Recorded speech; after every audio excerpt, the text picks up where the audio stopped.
This is Megaton Murphy, written by Craig A. Falconer, narrated by Eric Reed. Chapter 1. I'll be honest, this time last week, I didn't hardly even know what a nuclear explosion was. I'm 22 now, and I was 12 when we dropped the bombs, so I do know some of the names and the dates and that kind of stuff. You know, what they tell you in school. The thing about that is, I didn't exactly stick around in school for too long. So, even though people might be surprised to hear it given what kind of job I've been doing for the last 2 years, I probably know less than the average guy on the street. If I hadn't been working at that one bar on that one night, I never would have ended up here. None of this would have happened. That's all spilled milk to me right now, but a story does have to start at the beginning. It was a regular Tuesday night, right until closing time, when a guy in a suit walked up to the bar. He was dressed way too smart for that place. I told him he was too late for any more drinks, but that wasn't what he wanted. He told me he'd been there for a while, and had heard me telling stories to all different kinds of customers all night. See, I was never good at the reading and the counting, but even the teachers who didn't like me used to say I was good at telling stories. One of my favorite words is meander, and that's something I've been known to do. I always had trouble concentrating. I didn't get my fuck-Suzon medicine until after I gave up on school, when I lost a finger at the steelworks and the doctor did a whole bunch of tests to make sure nothing else was wrong. It turned out I had some lead poisoning, was what he said, probably from when I was a baby, and it might have stunted my development. I didn't think that was the nicest thing to say, but he said it in a pretty nice kind of voice at least, and he was a good guy to offer me the new medicine. Fuck-Suzon was part of a trial that I didn't even have to pay for, which was just as well, since I couldn't barely even pay for the bus ride each time I had to collect my supply. Anyways, I'll meander back to that night at the bar. This hot-shot-looking guy in the suit said there was something about my way of speaking that made it hard to stop listening, and that he was looking for someone to do some talking for tour groups at some kind of facility down in Nevada. He said they could pay me pretty good, but that the real good thing would be the tips an entertaining guy like me could make. I don't think no one had ever called me an entertaining guy before, and I liked the sound of what this guy was telling me. I didn't have any ties to the bar, so I agreed to the guy's offer of a 2-week trial run, fully paid. He was only in town for a funeral, and I went out west with him when he headed back out there the next day. My new boss in the suit turned out to be a pretty high-up guy named Hanson. He had a thing for last names, so always insisted on calling me Murphy instead of Darren, just like he insisted on me calling him Hanson instead of Mr. Hanson, or whatever his first name is. In 2 years, I guess I never found that out. But yeah, 2 years. Everything went well in those first 2 weeks, and really, everything went well for 2 years, right till last week. I didn't want for all this to happen, but I'm not here to pretend it didn't. I'm not here to pretend I didn't do what I did. All I'm here to do is get my side of the story out. I'm not a monster. Please, you gotta believe me. Chapter 2.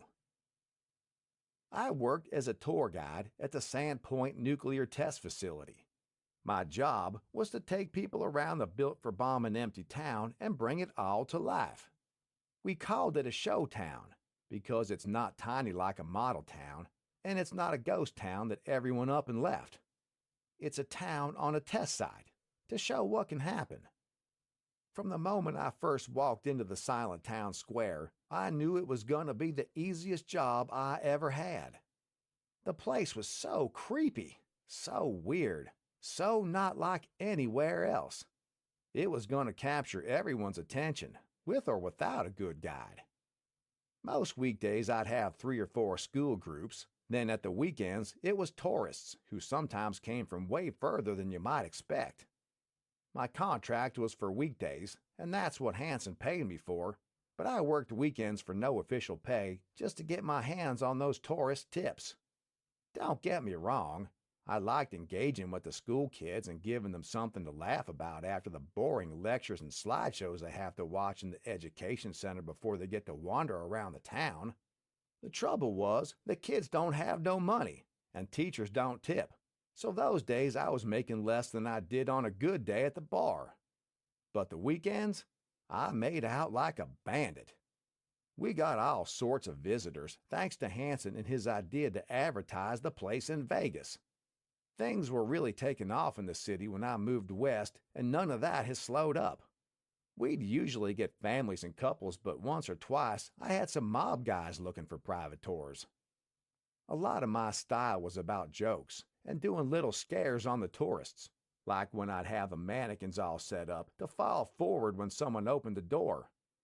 I was worried about hacking off the wrong guys, but it turns out those types love laughing at each other and can usually take a joke with their group as long as there ain't no outsiders around to see it.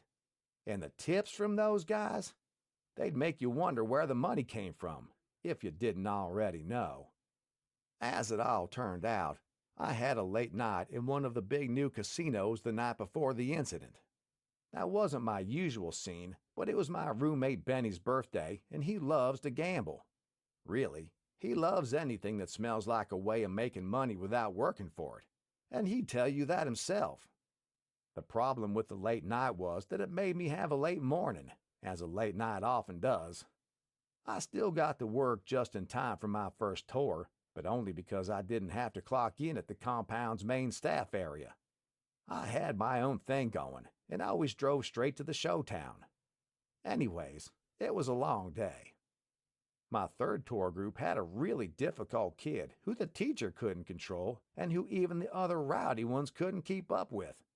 He was a tough one to get along with, I'll just say that. I don't know how much you know, but the buildings in our showtown are as realistic as you could imagine, with all the furniture and everything else.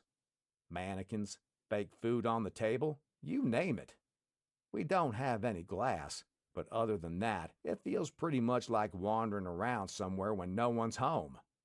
You kind of feel like that Goldie-haired girl in the story with the 3 bears. This kid was moving stuff around, banging on surfaces, just being a real pain in everyone's ass. I can never say too much to a group member without getting in trouble, especially a kid. And after getting practically no sleep overnight, he was the last thing I needed 6 hours into a long day. His poor teacher apologized at the end of the tour, and all I could say was I was glad I didn't have to deal with the kid every day like she did. And listen, I ain't blaming the kid. I stayed up too late. I didn't wake up early enough, and I made the next mistake too. That one's on me. The fourth tour group couldn't make it on account of a problem with their bus, so it turned out that I got some time to myself. Like I said before, I like guiding the kids around, but that day I needed a break. I almost did a little dance when I heard they weren't coming. On any other day I would have gone home early, but that day I knew Benny had some guys visiting. I knew they were probably pretty shady, and I put my foot down that they had to be gone when I got home from work. The tips I got were great, like I said, but living ain't cheap, and I was trying to save for a real place. Putting up with a roommate like Benny was the price of that, I guess, and he wasn't all bad. Anyways, I didn't want to go home early when we'd made that deal. I also didn't really want to go to the staff room at the compound like I might have done if I'd had 2.5 hours to kill a few months ago. We got a new receptionist last year, Cindy, and things were good between us for a while. Really good, you could say. But then it all got awkward, and sitting there with just her wasn't something either of us would want. Really, there was no place else for me to go, so I just stuck around. In hindsight, I was definitely taking the Goldie hair comparison from earlier too far, because what I did next was to sit down on the bed and decide that it was just right. I even thought I was being smart by setting the real alarm clock on the dresser to go off in 2 hours. When I glanced in the newfangled safety mirror above the dresser and saw how tired I looked, I decided it should probably be a while before I had another night in Vegas. If I'd known what would be looking back in that mirror when I glanced at myself again a few hours later, I would have never laid down. You're probably guessing by now that my alarm clock didn't do its job, and if you are, then you're guessing right. Like I said earlier, I have my own gig here, and I always drive straight in and straight out. I was never late and had never hung around longer than I was supposed to. I mean, why would I? Why did I? By accident was all, and I guess no one sees accidents coming. I woke up in the dark to the sound of an alarm that I swear on my life must have been created to wake the dead. My ears were pounding, and it only took a few seconds for my heart to join them. I rushed to the empty window frame and saw the least welcome sight of my life. A red light flashing in the distance. It was coming. There was no sense in running. It was already too late. Chapter 3. I knew the actual house wasn't going to be destroyed for at least a few more years, and that the detonations we tested out there weren't close to the level of what goes on at other sites, but Hansen and everyone else had still told me a million times never to be there at the wrong time. All kinds of safety checks made sure radiation levels were never too high after one of the blasts, and the fact that no one at Sand Point had ever gotten sick was a pretty good sign to me that the checks were good enough. So we had checks after the small-scale tests, and we had warnings never to be around. And don't think I didn't hear those warnings echoing in my mind even as the alarm pounded away in my brain. It was almost like they were teasing me, telling me I should have paid more attention and never should have gone out to the casino with Benny when I had work the next morning. The warnings teased me because there I was, smack dab in the middle of the wrong place at the wrong time. Worst of all, I had no time to be any place else. There was no plan for what to do in this scenario, kind of like there's no plan for what a lion tamer should do once the lion has its jaws around his head. All my safety training, which wasn't all that complicated, was about making sure I never ended up in this situation to begin with. To clear one thing up, you really don't have to tell me I'm an idiot for sleeping on this job. Believe me, I already know. I usually stop by the main compound at lunchtime, and that's when I'd see if there was a notice on the board about any test they might be running, since I'm never there in the morning like everyone else. But I was just so tired from the night before. I ate my lunch in the car and closed my eyes for a few minutes. It wasn't exactly what you'd call comfortable, which I guess is why I opted for the bed when I decided to have a bigger rest later in the day. You gotta understand that tests are pretty rare too, so I'm gonna say there was some bad luck about all this. But I do know I should have been a lot more careful, and I won't pretend otherwise. If you don't know the Showtown, you might wonder why I didn't run, but there really was nowhere to go. The whole idea is that the town is in the blast zone and the rest of the compound isn't, so it's a pretty good drive. The kids come in their buses and I have my car, but it would have taken minutes to get to a safe spot, and I knew I only had seconds. If I'd parked my car on the other side of the house, someone might have been able to see it from the compound in the surveillance scope. Then they'd have known I was here and surely would have halted the test. But I parked where I always park, so of all the things to beat myself up for, I don't think that's one of them. I thought about sheltering in the car, but I figured I might be safer in the bedroom closet, 3 doors away from the outside and with no glass to shatter like what happened to the car windows. When I was a kid, my Uncle Jay used to laugh at me for closing my eyes when I was hiding, as if it would make a difference to whether he could find me. I guess hiding in the closet was like that, but at least I felt like I was doing something to protect myself. The alarm stopped right after I got in, and all of a sudden the only thing I could hear was my heart. It couldn't have been 5 more seconds until all I could hear was nothing at all. It was already dark in the closet, but when the blast hit, it got dark everywhere. When the blast hit, it got a different kind of dark. Instantly, I was out. I was gone. The old me was dead. Chapter 4. I don't know how long I was blacked out. When I stumbled out of the closet, the alarm clock I had set up was on the floor. It had been knocked down by the radioactive air that burst through the bedroom door. The closet door had held firm, but I could still feel the heat on my skin, along with a weird, disoriented feeling in my head. I really was stumbling with every step. I was a little bit surprised the force hadn't been enough to knock over the dresser, and I definitely put that down to the type of detonation, not the thickness of the doors.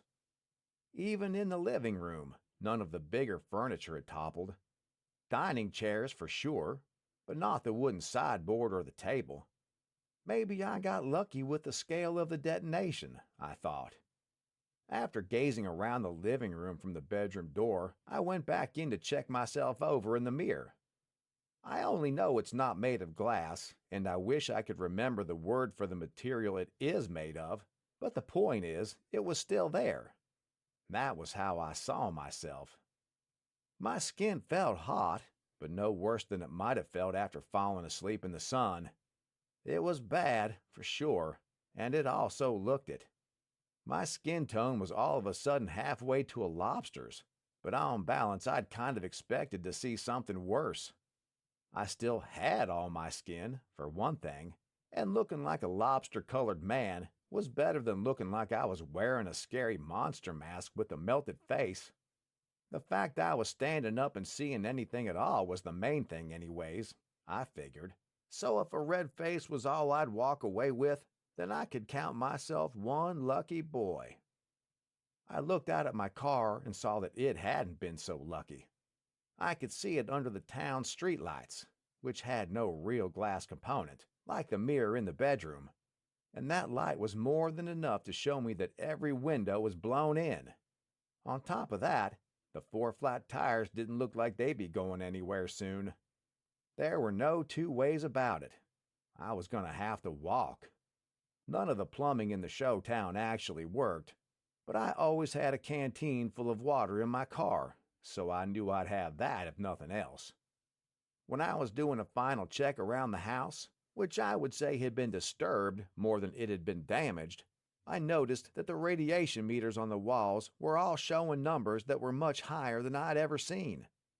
Granted, I'd never been there when a blast hit, but one of the counters was a kind that shows the highest reading it's ever recorded, and I swear the reading had never been nearly so high as it was then. I knew I was gonna be in huge trouble for falling asleep, so I decided that as long as I didn't start feeling much worse, I wasn't gonna go to a doctor. Just in case, though, I decided to take the counter. It might be important to show someone just how much radiation I'd been exposed to, I figured.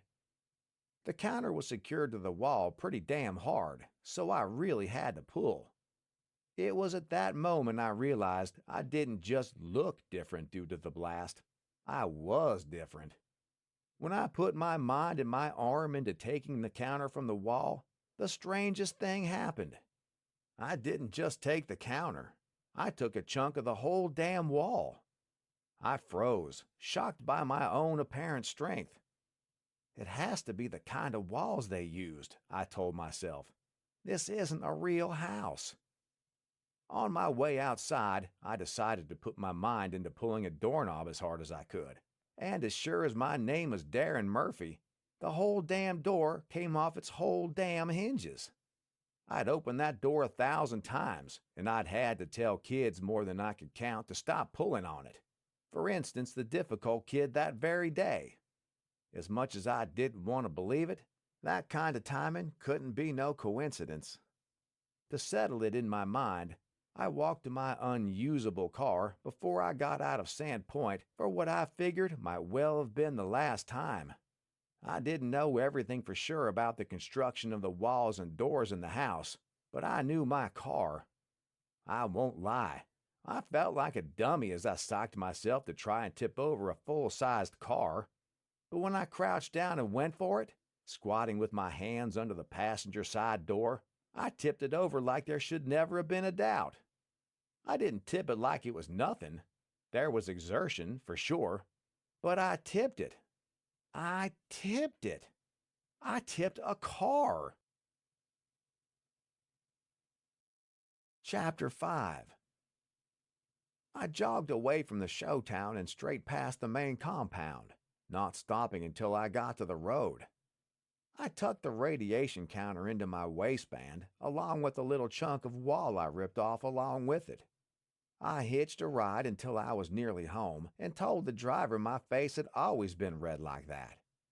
I happen to think it's kind of rude to ask a man a question like that, but I guess I can understand. It was really red. It hadn't always been that way, obviously, and I hoped it wouldn't always keep being like that. But it wasn't like I could tell him the truth. I had to get home and sleep on it, hope I woke up feeling clear-headed, and decide whether I thought talking to a doctor or coming clean to Hanson about what happened might be the best idea after all. As the drive went on, I started to think Hanson was going to find out at daybreak anyway, when the analysis team went in to test everything and saw that my car was there. I was only thinking of all that because I didn't want to lose my job. It paid so well, and I liked it more than any other I'd ever had. Being on site during a live test was a hands-down firing, no questions asked, so I didn't want anyone to know. Every extra minute of the drive also made me think more and more that my job was just a little thing compared to the main thing, though, and that main thing was that I had somehow been changed by the blast. I was stronger, and right then I started to wonder what else I might have been too. I took care with the guy's door when I left the car and thanked him for the ride, because I didn't know yet that my new power of super strength only came when I was trying to be strong. At my door, I took care again and then tried to slink into my room without Benny noticing. I know he'd have some fair questions about my face and where my car was, and dealing with them was just about the last thing I felt like doing. He took that option out of my hands, though, because when I got to my room, he was already in there, rifling through my drawers like they were his. "Hey, man, you still got those chips from the casino last night?" he asked. "I'm going back tonight, and I thought I had 'em, but they're not." When Benny saw my face, he stopped talking right away. His mouth fell open. "Damn, Murph, are you okay? Did something happen?" I gulped and squeezed the radiation counter in my hand even tighter than I already was. I didn't know what to say, and I definitely didn't want him to see it. Benny plays a lot of cards, and he doesn't miss much, so I shouldn't have been surprised when he noticed I was holding something. Long story short, he wanted to see what it was. He's a much bigger guy than me, even though we're roughly the same height, so when he decided to try to pry my hand open, I pushed him back as hard as I could. Even longer story short, Benny crashed into the wall, and he was mighty pissed off about it until I opened my mouth and blurted out what happened. With no real choice but to do it, I told him that I could now move heavier stuff than he would believe until he saw it with his own eyes. That calmed down his rage, and you could definitely say that wonder took over. He stood with his mouth open as I showed him my strength using an armchair, the refrigerator, and everything else he challenged me to move. There were bound to be limits to my new powers, and the exertion I felt when I tipped the car made me think a car was pretty close to the line, but nothing in the house gave me any kind of difficulty. Benny being Benny, he promised to keep my secret quiet if I would head back to the casino with him that night and try to use this new power of ours to the fullest. That's what he said, this new power of ours. He promised one night was all we'd need, and he had me over a barrel with his threats to tell my boss that I fell asleep on the job. I didn't pay much attention to the details at first, but it was something about a certain kind of slot machine that could be cheated with magnets and by tipping it off balance. The casino security guys were already smart to big magnets being used on other kinds of machines, he said. But I, with my new power, I should be able to tip this particular machine enough to let a tiny magnet do the rest. His end of the bargain was to sneak one of those little magnets in. 1 hour could make us more money than a year at that place you work, he said. And if we move between a few of the casinos, I think one night could set us up for life. Okay, I'll admit it. That sounded good. But I still want you to know that I didn't do it because I wanted to. I did it because I had to. Chapter 6. I didn't really enjoy being in the casino the night before the blast, and I definitely didn't enjoy it the night after. Benny picked me up some ladies' makeup to calm down my face before we went in, and I guess that was a smart move. We didn't exactly know what we were doing, but by the time we were done, I really did just look badly sunburnt instead of, well, whatever the hell I actually was. We played some cards because Benny said you can't just scam 'em right away. If he'd ever bothered to ask me, I would have said we probably can't scam 'em at all. But what he knew about my day meant that he was calling the shots for our night. I won a little bit of money at the table, then lost some of it at the slots, again like Benny told me to. We made no secret of arriving together since that would supposedly help me act more naturally, and I suppose it did. I'm not speaking ill of Benny here, but he's always been into some shady thing or another. He'd tell you that himself. So when his slot machine trick turned out to work, I wasn't all that surprised. All that surprised me was that the machine's vulnerability was known in his shark circle before it was known to the casino. Benny told me that someone was going to pull a monster haul soon, and that the game would be up as soon as they did, so it might as well be us. He said that so far, the handful of guys who knew about the trick had been taking small amounts, skimming a little, to avoid too much suspicion. When we walked to the machine, he whispered in my ear, "You know what they say, Darren. You can shear a sheep 100 times, but you can only skin it once. And tonight, that skin is ours." I was worried that winning too much would get the attention of the security staff, but Benny said we were only going to hit each target casino for a single jackpot. Well, it didn't come to that. We didn't get busted for winning too much money. We got busted way before then. Tilting the slot machine wasn't a problem for me, but tilting it subtly sure as hell was.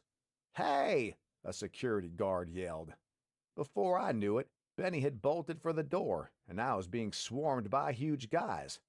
I was able to break free a few times, even when they piled on top of me on the ground.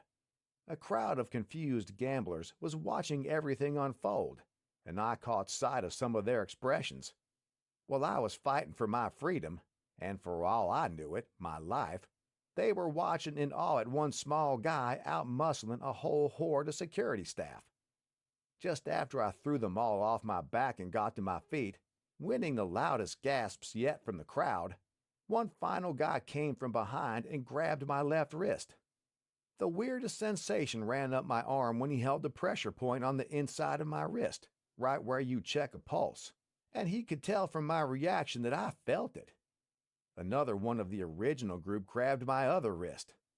They knew there was something special about me, something odd, by how easily I had got out of their pileup. Now it seemed like they had stumbled on how to disarm it, by putting pressure on my wrist. They dragged me through the casino and into a back room, where there were no more staff uniforms on anyone I saw. The guys in here looked just like the mob guys I sometimes guided around the showtown, and that's when I knew I was in real trouble. The room was crazy.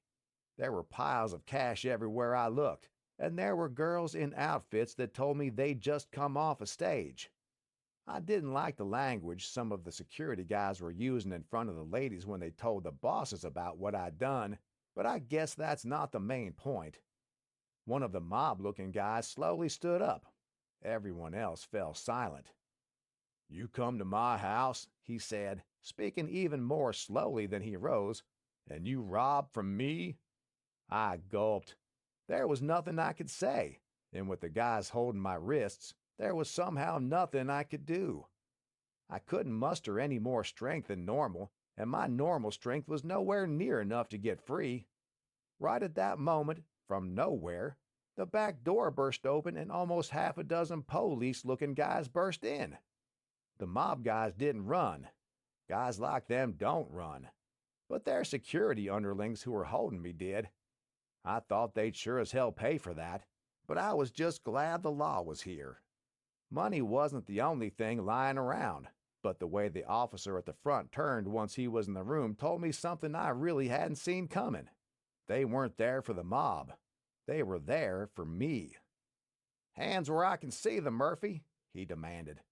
I didn't know how he knew my name, and I didn't have any time to think about it. With my wrists free, I thought I could at least try to do something. Not that my mind was overflowing with options, but before I could do anything, it was already too late. The leading officer shot me point blank with some kind of dart to the thigh, then another to my opposite arm. I slumped to the floor, and for the second time in a single day, I felt my whole world go dark. Chapter 7. When I came around, I was in the back of a car that was going pretty fast, with a bag over my head and something around each of my wrists. My hands were cuffed, but there was something else too, something tighter and less sharp. Without the use of my eyes, it was hard to tell, but they kind of felt like bracelets, just with something like a dime on each of my pulse points. I couldn't break out of the cuffs because I didn't have my new power, seemingly because of this whole wrist thing. In the casino, I wasn't able to free myself once the security guys had a hold of my wrists. They worked that out by luck, I figured, but I had a feeling that whoever was driving the car knew more than they did. These guys knew my name, for one thing, and they had these bracelet things ready to go. I called out to say I'd talk. Anything to get out of that moment of being driven to who knows where, helpless as a kitten. But none of my calling did any good. All I could do then was wait, and at least it wasn't too much longer until we drew to a stop. The bag was off my head almost right away, maybe half a minute later, and then I was looking again at the same lead officer, the guy who in the 10 most confusing seconds of my life had first saved me from the mob and then tranquilized me, all for reasons I wasn't sure I even wanted to know. I glanced at my wrists and saw 2 bands that looked pretty much exactly how I'd guessed they would. They looked like they were made of some galvanized material, and sure enough, the bands were solid loops, except for some kind of disc-shaped object pressing into the underside of each wrist. "There's a lot you don't understand, Mr. Murphy," the guy said. "You're telling me," I thought.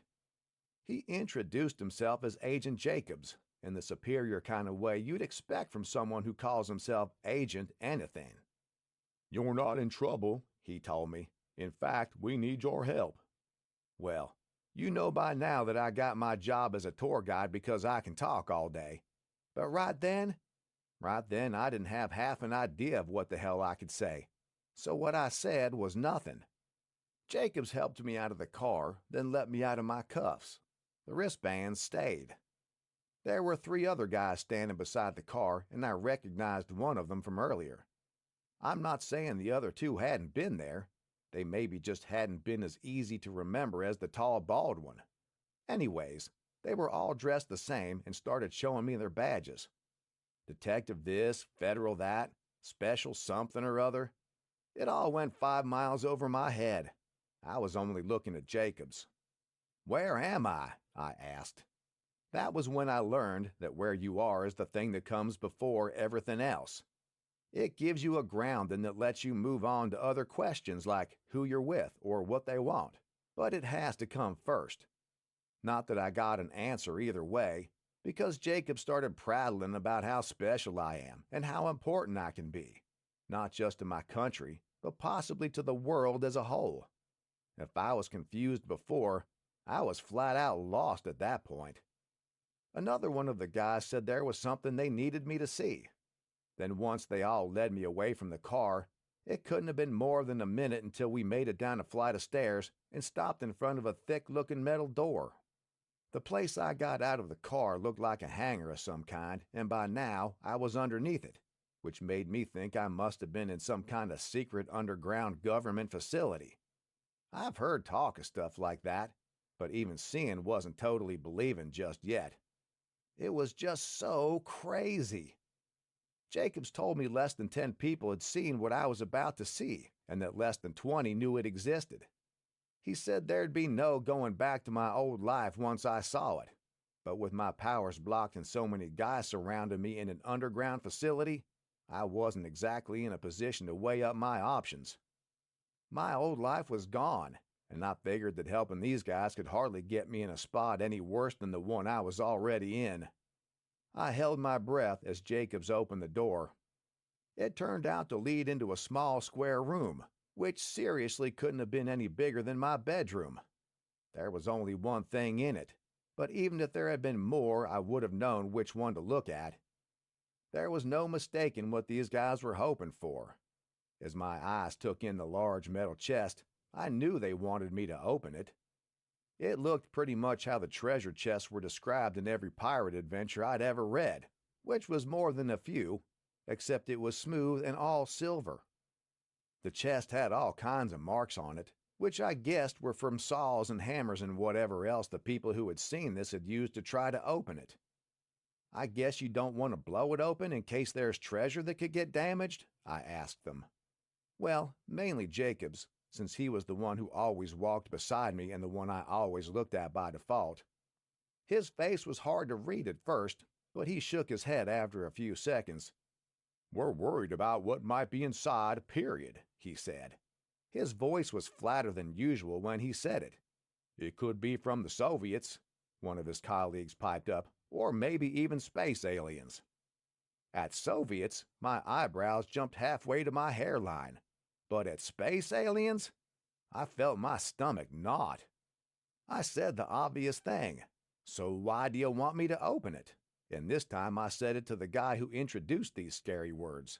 I mean, I ain't afraid to say I was scared. Who wouldn't be? It didn't feel safe, and I told him that. But Jacob said they had to find out what was inside, and we were in the safest place to do it. We were underground and miles from anywhere, which at least meant that any bad effects we felt wouldn't hit anyone else. Shouldn't hit anyone else, anyway. Nothing was for sure. I was hesitating until Jacobs held out some kind of magnet and pressed it against the tiny disc under my left wrist. It unlocked my bracelet, and he did the same thing with the other one. I knew what that meant. It meant I could use my powers again, and I thought it also showed how desperate these guys were. They knew what I was capable of, and here they were trusting me in the hope I would open the chest. "Mr. Murphy," Jacob said, gulping away his last doubts, "the safety of our nation and perhaps our world could depend on your ability to open this chest. Please, do what you can." The safety of the world? Well, that got me. I probably nodded about 10 times, partly to show my agreement and partly to psych myself up. I thought back to the car I'd tipped over earlier in that longest of all days, and about how there was no way opening the chest could be harder than that. I crouched down, called upon the newfound strength I doubted I'd ever understand, and reached for the lid. Chapter 8. I put one hand on the main body of the chest before I gave the lid the strongest yank I could, just in case it was lighter than I expected. After all, the last thing I wanted was to lift it from the ground so hard that it hit the ceiling. As it turned out, I didn't have to worry about that, because the lid was heavy as hell.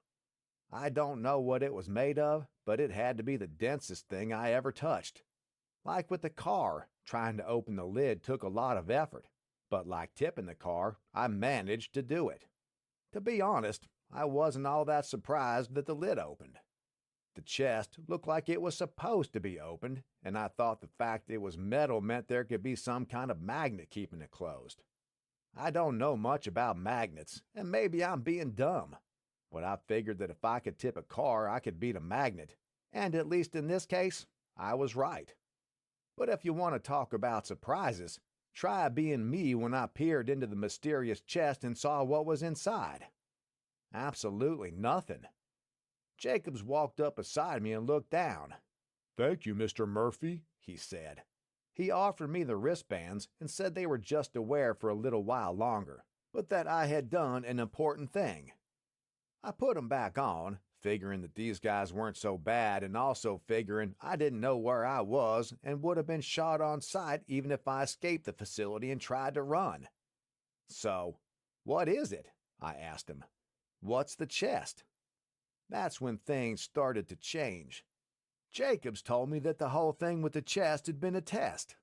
Or really 2 tests in one, as he put it. Firstly, a test of my patriotic trustworthiness, and secondly, a test of my enhanced strength. My reward for passing was going to be that I could see what went on at the facility. All my questions would get answered, he said, and everything was going to be okay since I'd been so cooperative. The things he was saying might not sound too bad to you now, but the way he was saying them made me feel like I shouldn't celebrate anything just yet. There was no talk of me getting out, for one thing, just being okay. One of Jacob's other guys told me the next door we went through wouldn't take us into an empty room, and that we wouldn't be alone anymore. He asked if I could confirm that I'd been taking RNTL for more than 2 years, and when I didn't know what that was, he said it was one of the active ingredients in Foxuzon. Foxuzon is the brand name of the trial medicine the doctor gave me for my focus, and I knew that it was supposed to do something about the bad effects of lead poisoning like the kind I got when I was a baby. It was weird that they knew that about me, but I suppose the weirder thing was that they knew anything about me. Once guys like them knew my identity, getting a hold of my medical records probably wasn't too big of a deal. That's when Jacobs butted back in to say things were about to make a little more sense, and that I was lucky because it was testing hour. "Testing hour?" I said. He smiled. And when that door opened and I saw what was going on, when I saw what that son of a bitch was smiling about, I knew that one way or another, I had to get those bands off my wrists. Because I knew that whoever Agent Jacobs really was, his side wasn't one I wanted to be on. Chapter 9. No one who knows me would ever say I'm good at keeping my mouth shut, but right then I pressed my lips together like my life depended on it. From a high gantry looking down at a huge room being used for horrible purposes, Agent Jacobs talked and talked. Minutes passed. The tone was almost as bad as the words he proudly told me about the research he was in charge of, like I was supposed to share the enthusiasm he had for it. But let me tell you, none of that came close to the visuals. I was looking at row after row of human beings, almost all young guys like me, caged in see-through tanks like rats in a lab. Each tank had 4 metal chests in it, with the biggest one looking about the same size as the one I just opened. Each of the tanks had 2 pipes feeding into it. I followed the lines and saw that one pipe from each tank was sending them something from a much wider pipe that went through the outer wall. The other pipes were all connected to a concrete vat in the middle of the floor. Aside from the test subjects, who were all trying hard to open their chests, but who all had the body language of broken men who had no choice to say no, the only people I saw on the floor were a couple of much older guys in lab coats. Those guys were writing stuff in their little notebooks, as if they were ticking off what kinds of birds they'd seen that day, instead of which test their unwilling prisoners had passed. I think part of me didn't even want to know what it was all about, but Jacobs was so proud to tell me all about this place that the answers came before much longer. The gist of what Jacobs told me was that the concrete vat contained a modified gas form of RNTL, the key ingredient in my Foxuzon medicine, and the other pipes were giving the criminals controlled doses of radiation. Criminals was the word he used, like it took away those poor guys' humanity. In his eyes, they weren't even subjects or prisoners, just criminals. Jacob said my situation was a fortunate accident. That's what he called it. He also said a driver had called in a report of someone being burnt near the test site, the guy who picked me up, because he was worried something bad had happened and I didn't want to talk about it. Word about anything like that reaches a guy like Jacobs quickly, it seems, and he followed up with the bosses at work who did a sweep and found my car. I was under surveillance from that moment, and Jacobs wanted to see my intentions when I left home. He was surprised when I went to the casino, but he laughed about it and said it wasn't the stupidest idea to try to cash in. I didn't even bother saying it was Benny's idea. Benny, who abandoned me as soon as things got real. Anyways, he had jumped in when it looked like the mob might rough me up too much because apparently I'm an asset. That's what he said. I meandered again there, but I'll get back to RNTL. Jacobs also said that this kind of research first started with some scientist our government recruited from Germany after the war. He told some of his new American co-workers that exposure to RNTL had affected people in ways no one could have predicted. Even that German guy didn't know about the nuclear radiation idea at first, Jacobs said, but they had done stuff with chemical exposure that had effects they hardly believed. When the German joined our side and new animal tests showed clear results, Jacobs said they started doing human testing for the combination of RNTL and one certain kind of nuclear radiation. Just like in the mice, it made people stronger. The thing that excited him the most was that his team had never been allowed to give anyone anything close to the radiation dose I'd given myself when I fell asleep in the show town, so he was very excited to have me there. The Germans never had access to much RNTL because it comes from some weird part of a certain fungus or something like that, and one American company controlled the entire known supply of it. My doctor told me some of this one time about how no one can make RNTL without already having some, and that the company was going to get seriously rich from it. Then a little while later he was worried about my future supply of Foxuzon, since no more was being made and he only had a year's worth in reserve. That was 6 months ago, and I've been trying not to worry about it. Foxuzon definitely makes it easier for me to focus, but it's not like night and day, and I always hoped he was wrong and someone would make more before I needed it. The doctor told me not to hold my breath on that, because the guy who owned the company died and the government took it all over because they decided RNTL could be an important national asset. Even then, I just thought that was because we have enemies like the Soviets, and we need access to medicine just like we need access to oil and stuff like that. Until last week, I used to not know if my doctor was maybe too much on the suspicious side. But he said he knew guys who knew for a fact that the government does all kinds of weird research on mind control and seeing what extreme conditions a body can survive. He said there was a gold rush for certain medicines and ingredients because of that, not just for using them as medicine. He thought the government might have been planning to use RNTL in their mind experiments, because it had already been given to people like me to test what it did to how well we could focus. I didn't know if I was ever going to have a chance to tell him, but he was pretty close. Maybe guys like Jacobs, who clearly weren't police at all, started researching RNTL and radiation combinations, thinking it would have mental effects and then got lucky when it had physical ones? I don't know, but it seemed like as good a guess as any. A lot to take in? You better believe it. Try being me, looking down at all those poor guys while I was hearing it. Jacobs told me more about the sweet spot they were searching for with each criminal, to find the ideal doses of radiation and RNTL to bring out the best response. He laughed when he said they also had to be careful never to give anyone too much power by accident, in case they could smash their way out of their testing cell. He said none of them were violent criminals, which it seemed like he thought was a good safety measure. By then, I was looking around for a way to break out of my wristbands, and I finally had an idea. I had to keep stalling, though, and to move along the gantry a little bit.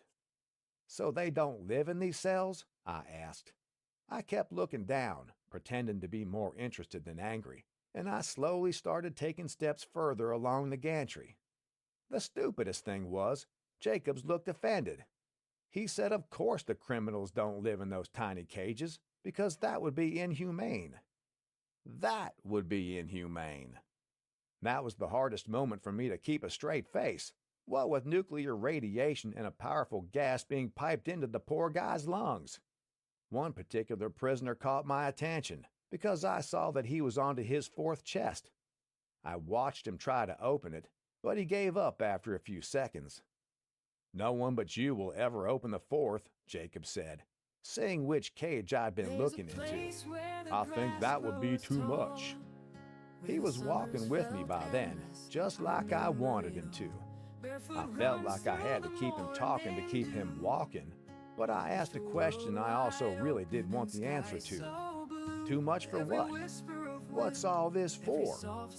He took longer than usual to reply, like he was looking for the best words, then settled on just one: improvement.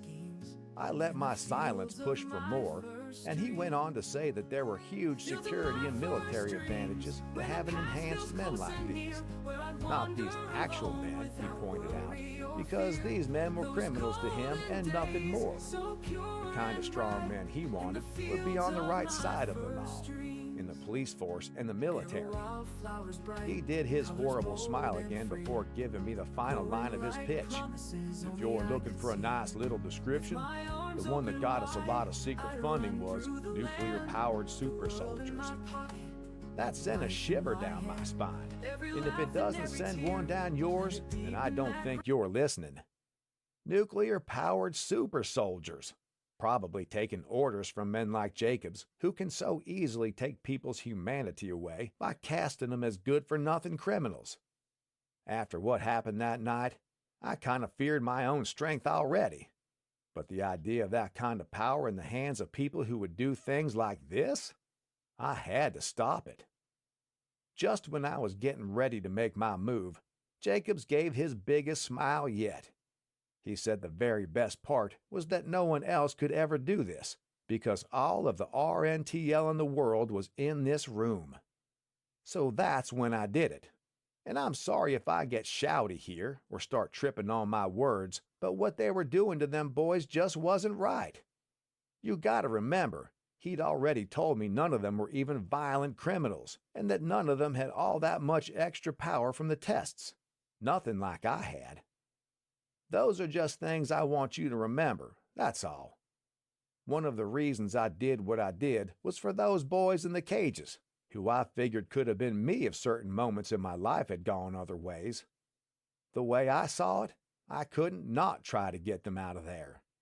But the other thing on my mind was that I couldn't leave Jacobs and his crazy work in there so he could pick it all up again with a new batch of prisoners as soon as I left. I mean, come on. You're telling me that when the entire supply of RNTL was in that vat, and when RNTL was the one thing that could lead to superhuman soldiers doing the bidding of guys like Agent Jacobs, what, I was supposed to not do what I did? No. I'm sorry for some of what happened, but I ain't for a single second sorry for what I did. It had to be done, and there was no one else to do it. Judge me if you've gotta, but I know in my heart that I had to stop what they were doing. So with every ounce of this damn power I didn't ask for, that's exactly what I did. Chapter 10. It was all or nothing. The only time my bracelets and their power-blocking metal discs had come off so far was when Jacobs used a special magnet. The bands themselves seemed to be galvanized in some way, but they were still thin and felt like I could have cut through them if I had a knife. I didn't, obviously, but I had spotted something. At the far end of the gantry, and the spot I've been trying to get to without anyone getting suspicious, there was a fire alarm box made of glass and a little chisel-style hammer mounted on the wall to smash it. I'd only have one shot, and I figured that even if I didn't get the wristbands off, I'd at least have a weapon to defend myself. Or maybe hold against my own throat like I was threatening to hurt myself, since a hammer probably wouldn't do me much good against Jacob's dart gun and whatever else his guys were packing. While Jacobs was talking, I pushed my left hand against the hammer and pulled my right wrist downwards as fast as I could, right into the sharp edge. It worked. That was 1 out of 2, and I didn't know for sure whether I'd have all, none, or some of my extra power with just one hand. Jacobs was stunned for a second and then lunged forward, but not before I switched hands and did the same movement again to free myself. Now I had the power for sure, and he knew it as well as I did. There was an access ladder leading down from the gantry, and it was right beside me. Most important of all, it was the only ladder there was, so I stepped back against the wall and smashed my fists into the gantry. It didn't break all the way on my first try, but I got it with a few more. Jacobs and the others couldn't get down, but I could. Best of all, I was shielded by the gantry when I climbed down, so they couldn't shoot. An alarm started pounding, and even though it was nothing compared to the one in the showtown, it still wasn't one you'd want to hear. I jumped from pretty high up and bent my knees, then got to work. Work was smashing the glass wall of each cage on my way down the main line. I told the first row of guys to help free the rest while I did something else. Well, 2 something elses, really. First, I smashed a hole in the wall of the whole room, on the same side as the gantry, since I figured that was going to be near the ultimate entrance and exit. Sure enough, I saw another ladder in there with a door at the top. In a facility like this, I didn't figure there were going to be hundreds of security guys, and probably not even dozens. But there were dozens of us, and we all had a little bit of extra juice in our blood, and no one more than me. With the right shields for charging at whoever was dumb enough to face us down, I fancied our chances. I ripped the ladder from its place when I was done with it, then carried it on my back to make it less likely I'd get hit by anything Jacobs and his goons might fire my way. I didn't hear any pinging sounds, but maybe the adrenaline just didn't let the sound through. Either that or they were already making a move. I didn't know. I called for the prisoners to start moving into the room I just opened, but I said I wouldn't take any of them out until everyone was free, so some of them had better make sure to smash open the last row. They did. This is when I'm going to say one more time that you've got to remember I knew these were non-violent criminals, and it seemed like they were chosen for this because they were so young. Maybe it wasn't my place to set them free, but only a devil would have left them there. I didn't free the last row with my own hands because I had my eyes on something else. The vat. I'll be honest and say I didn't think about the risk of what I did next. If I had, I might have done it anyway, since the pipes pushing the RNTL gas into the cages were pretty big, so tolerance must have been pretty high. Plus, none of the cages were sealed anymore, so the room was filling with the stuff anyways. I used to always think gases rise to the roof of a place anyways, but maybe only certain gases do that, and I still ain't sure if that would be one of them. You've got to realize I wasn't thinking about any of this science stuff at the time either. I was too focused on stopping everything Jacobs had been doing. So I got lucky on that part, especially with what I did next. However light or heavy it was, the gas they were using from that huge vat just endlessly produced the stuff. Well, it wasn't toxic.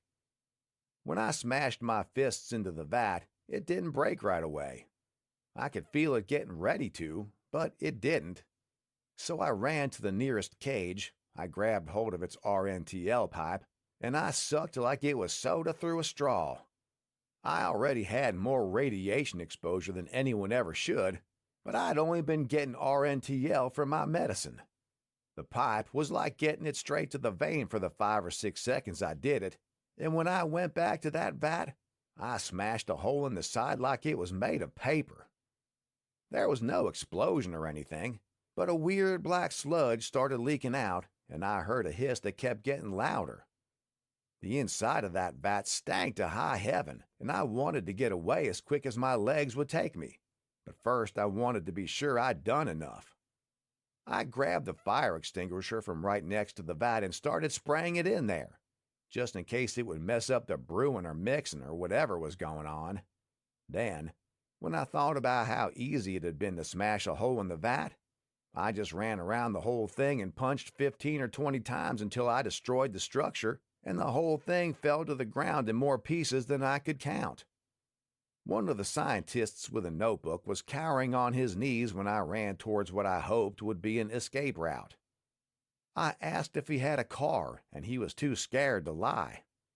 They must have been paying him well, because the key he handed over was for a nice little ride.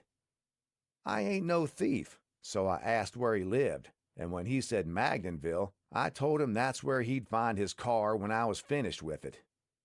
There was already a brawl when I got to the room behind the hole I smashed in the wall, between all the prisoners I let out and the guards who came to stop us.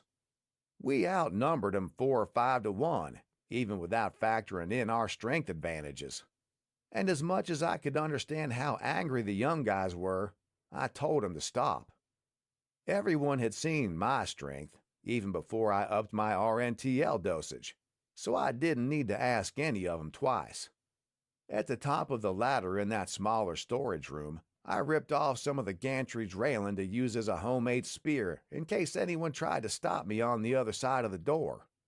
They didn't, and I never even saw Jacobs or his guys again. I led the way to fresh air, and when we got outside, the prisoners behind me started jumping around like nothing I'd ever seen. I told them this was a second chance. I said I'd never forget a face, and that I would look up the names of everyone who had been here, and if they didn't go straight and clean up their act, they'd have me to deal with. I might have stretched the truth a little bit there, because I doubt there's a list, and I'm actually not good at names, but it was all for a good cause.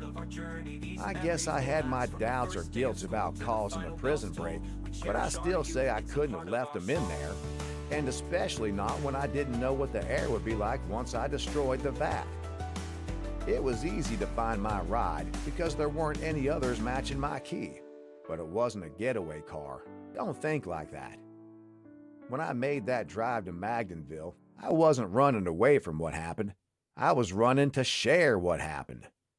It took a while, and I might have taken a wrong turn or two, but there was still a little bit of daylight when I got there. I pulled up near a young kid and asked him where I might find some law around there. He looked at me all scared, and then I saw myself in the mirror and remembered my face. Benny's makeup had worn off a long time ago, and I was back to lobster red. There was an accident, I told the boy. I just got to tell the sheriff or someone what happened. He pointed the way, and I drove on without scaring him anymore. I wouldn't call what I did next turning myself in, because I still don't know if what I did was wrong. I know there's laws and there's crimes, but they don't always match with the rights and the wrongs when things get complicated like they did for me. Besides, I had no place else to go. I walked inside, I stood at the desk, and I told the man straight. My name is Darren Murphy, and I just did something I wish I hadn't had to do. I don't know what he thought I was going to tell him, but I know it wasn't what he heard.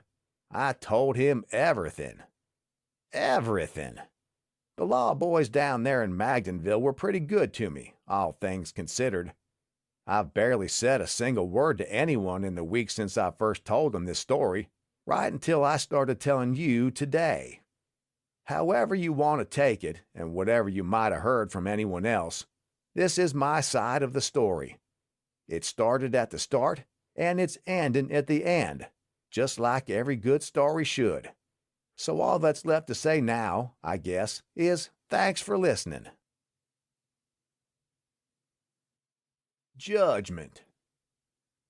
Thank you for your testimony, Mr. Murphy, the judge said.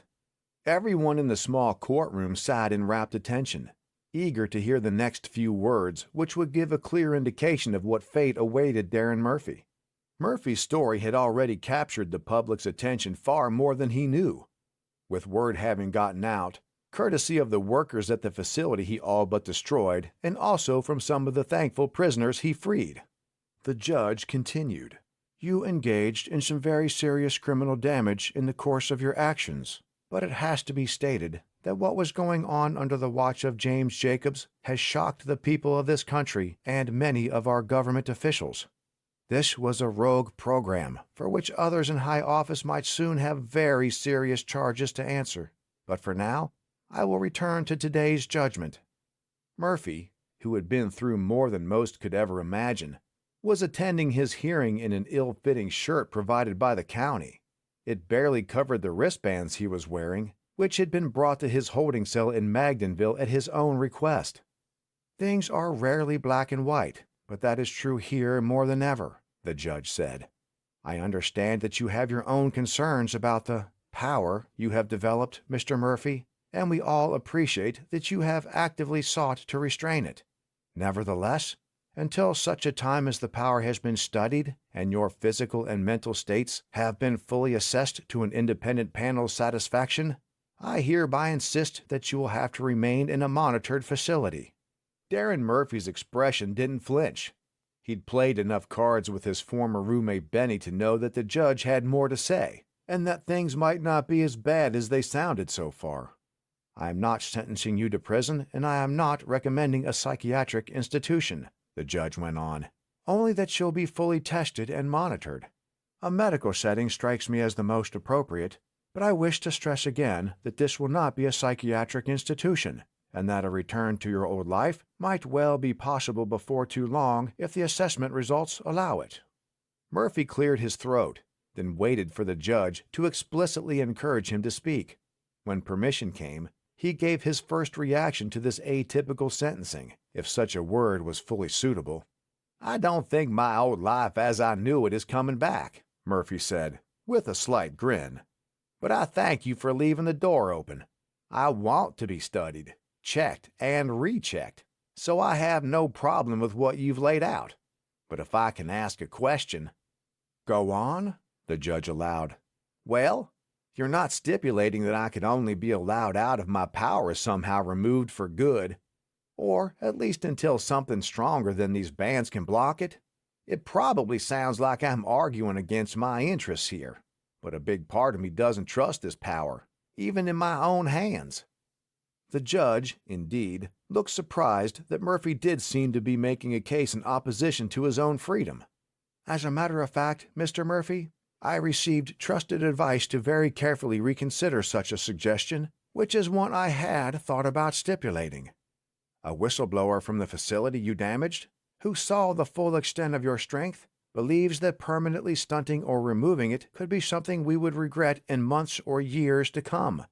I share your concerns about the so-called nuclear-powered super soldiers being sought by the rogue agents you exposed, but I also share the whistleblower's view that in certain circumstances we might well wish we had a sound-minded individual of unique strength." Murphy furrowed his brow in thought. "You mean like if there ever was really a problem with the Soviets? Or, like Jacob said when he showed me the chest? You know, a problem with, space aliens?" "That one seems rather far-fetched," the judge said, a smile briefly cracking on his lips before he brought it under control. "But there really is no black and white. I certainly see a case for the argument that the nation or the world might be best served by your retention of your newfound strength, for preparedness' sake, if nothing else." Murphy saw where the judge was coming from and didn't disagree. "But touching back on what you said a minute ago," he mused, "do you really think I could go back to something like my normal life? I don't think too much alone time would be good for me. I can do it for a while when I have to, but the past week has been tough. If I couldn't see people and tell my stories, even if there's no more tour guiding, I don't know what I'd do with myself." "Time will tell on the specifics, Mr. Murphy," the judge said as he straightened his papers, signaling that he was almost done, "but something tells me you won't be short of stories to tell or people to hear them." Murphy's legal counsel, provided by the county, just like his ill-fitting shirt, confirmed that he was satisfied with this preliminary hearing. Further details would be ironed out the following day, prior to which Murphy would return to the holding cell for one final night, but the day had gone as well as either man could have reasonably expected. Leaving the courtroom not in chains or handcuffs, but merely 2 wristbands and under the watchful eye of 2 officers, Murphy stepped out towards their waiting vehicle. To his amazement, the steps of the court and the street outside were packed with reporters and members of the public alike. No one had been around when he arrived, so word had evidently leaked out in the few hours since then. A giant white sign with red letters caught Murphy's eye right away, thrust in the air by a boy of around 15 years. Its message was simple: Free Megaton Murphy. Murphy chuckled at the moniker, then glanced around and saw it on a few more signs and placards. It now looked as though this nickname had come into wide usage, rather than being uniquely used by the first boy he spotted. "Mr. Murphy! Mr. Murphy!" one particularly deep-voiced radio reporter asked, pushing to the front and making himself heard over the others. "Are you glad this all happened, or would you rewind the clock if you could?"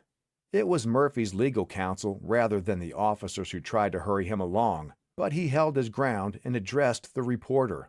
After a week without a tour group to entertain, a rapt crowd was a welcome sight, and even more pertinently, after a week in a cell, any amicable human contact was to be cherished.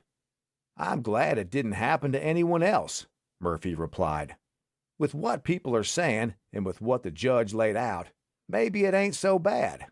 You guys should hear exactly what the judge said soon, but it wasn't bad. And yeah, if it was all going to happen to someone, then I guess it might as well have been me." The crowd cheered, and a dozen more reporters threw questions and microphones Murphy's way, but the officers this time stepped in to usher him to their vehicle. "And there he goes, Darren Megaton Murphy," the deep-voiced reporter said. "Remember the name, ladies and gentlemen, because I have a feeling we'll be hearing a lot more of it." Thank you for listening to Megaton Murphy. Written by Craig A. Falconer. Narrated by Eric Reed. Text and production copyright 2021 by Craig A. Falconer. All rights reserved.